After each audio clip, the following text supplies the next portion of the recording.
నాగచైతన్య, శోభిత engagement అయిపోయింది. త్వరలోనే అంటే వాళ్ళిద్దరూ ఒప్పుకున్నప్పుడే పెళ్లి జరగబోతుంది. అయితే ఇక ఈ క్రమంలో చాలా రకాల వార్తలు రూమర్‌లుగా తిరుగుతున్నాయి.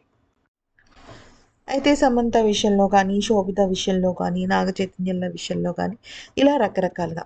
అయితే విషయంలోకొచ్చినట్టయితే మనం గమనించాల్సిన విషయం ఏంటంటే, సమంత, నాగచైతన్య విడిపోయినప్పటికీ కూడా నాగచైతన్య ఎంగేజ్‌మెంట్ జరిగే ఒక్కరోజు ముందు వరకు కూడా సమంతను ఫాలో అవ్వటమే కాకుండా సోషల్ మీడియాలో తన ఫోటోలన్నిటిని కూడా దాచుకోవడం జరిగింది.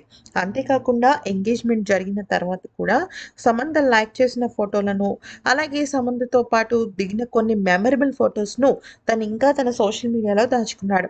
అంటే దీన్ని బట్టి అర్థమవ్వాల్సిన విషయం ఏంటి అంటే, సమంత తన జీవితంలో అంటే విడాకులు ఇద్దరు తీసుకున్నారు కానీ, 7 ఏళ్ల అనుబంధం అయితే ఒక్క నిమిషంలో లేదా ఒక్క విడాకులతో తెగిపోదనే చెప్పుకోవాలి. ముఖ్యంగా మనం గమనించాల్సిన విషయం ఒకటుంటుంది. ఏంటి అంటే, వాళ్ళు 2017లో పెళ్లి చేసుకున్నారు. కానీ అంతకు మునుపు 4-5 ఏళ్ళు అంటే 2013 నుంచి కూడా వాళ్ళు ప్రేమలో ఉన్నారు. మొదటగా సమంత, నాగచైతన్య ఇద్దరూ ప్రేమలో పడ్డాక సమంతనే నాగచైతన్యకు ప్రపోజ్ చేసిందని ఎన్నో సందర్భాల్లో తను చెప్పుకొచ్చింది. అయితే ఇక వీళ్ళిద్దరూ విడిపోతున్నప్పుడు కూడా వాళ్ళిద్దరికీ సంబంధించి వాళ్ళ అనుబంధానికి సంబంధించిన విషయాల్లో వాళ్ళు అగ్రీమెంట్ జరుపుకున్నారు. అంటే చిన్న చిన్న పెట్ డాగ్స్ దగ్గర నుంచి వాళ్ళ ఇంటి విషయం అలాగే కొన్ని కొన్ని సున్నితమైన విషయాలపైన వాళ్ళు ఒక ఒప్పందం కుదుర్చుకున్నారు. అయితే ఇది ఇలా జరగాలి. దీనివల్ల మనం ఎప్పుడూ కూడా మాట్లాడుకుంటూనే ఉండాలి అని చెప్పేసి. అందుకనే ఎన్నో సందర్భాల్లో వాళ్ళు అలాగే మాట్లాడుతూ ఉండడం కూడా జరిగిందనమాట.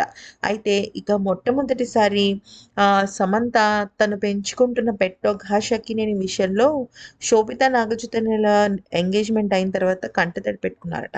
నాగచైతన్యకి ఫోన్ చేసి ఈ రకంగా మాట్లాడడంతో నాగచైతన్య చాలా ఎమోషనల్ అయిపోయాడట. అయితే చాలా ఏళ్ల తర్వాత అంటే విడిపోయినా కూడా ఒక మనిషి సింగిల్‌గా ఉన్నాడు. అంటే నాగచైతన్య వేరే అబ్బాయిని పెళ్లి చేసుకోలేదు. సమంత వేరే అబ్బాయిని పెళ్లి చేసుకోలేదు. ఇలా ఉంటే ఎప్పటికైనా వాళ్ళు మళ్ళీ కలుస్తారని ఒక చిన్న ఆశ ఉంటుంది. అలాగే సమంతకి కూడా మళ్ళీ నాగచైతన్య తనతో తిరిగి కలుస్తాడని అనుకుందో ఏమో తెలీదు కానీ, శోభితతో మ్యారేజ్ కుదిరింది. ఎంగేజ్‌మెంట్ జరిగిన తర్వాత మాత్రం ఫోన్ చేసి ఎమోషనల్ అయిపోయిందంట. అయితే గతంలో జరిగిన కొన్ని కొన్ని సెన్సిటివ్ విషయాలన్నిటి గురించి కూడా మాట్లాడుతూ కంటతడి పెట్టుకుందట. అయితే నాగచైతన్య కూడా సమంతతో అలాగే మాట్లాడి తనని కొద్దిగా కన్సోల్ చేసి తిరిగి మళ్ళీ తన లైఫ్‌లోకి తను వెళ్ళిపోవడం జరిగింది. కానీ ఇదంతా వింటుంటే ఏమనిపిస్తుందంటే, అబ్బా! మళ్ళీ నాగచైతన్య, సమంత కలిసిపోవచ్చు కదా! అని అనిపిస్తూ ఉంటుంది. కానీ ఒక్కొక్కసారి కొన్ని కొన్ని పరిస్థితులు మన చేతుల్లో ఉండవు.